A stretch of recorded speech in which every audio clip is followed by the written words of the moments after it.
Hello, hello! So, bakit ko napili na mag-purchase ng course to write letters? So, first and foremost, kahit hindi ka mag-purchase ng course, pwede kang magsulat ng letters. Pero, I choose to purchase the course kasi gusto kong gawin ang sulat ko ng tama, and I want also to be successful kagaya ng iba na naunang nagsusulat. So, this online course, dito mo makikita ang mga listahan ng companies kung saan ka magsulat. So, dito sa Canada, there are 5 companies, and in the US, there are 10 companies na susulatan.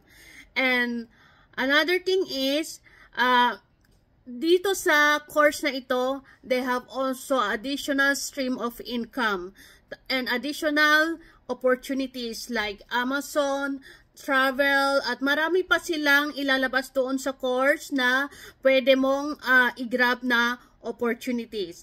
At isa pa, meron silang support group. So, inside this support group, there are 15 members from the US and from Canada.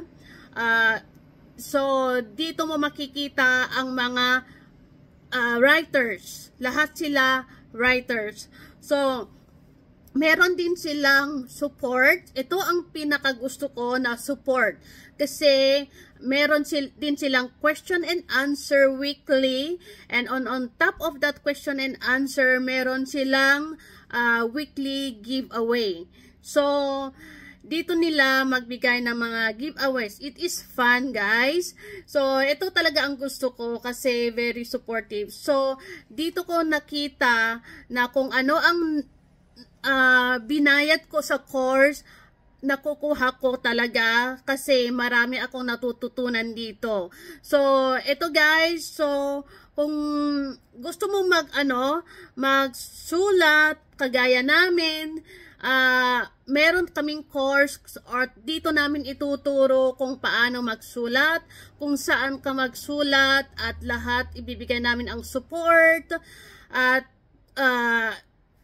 nasa inyo guys. So, ito, nag-aaral pa ako tungkol dito sa pagsusulat at sa ibang opportunity na nabili ko, na kasama dito sa course.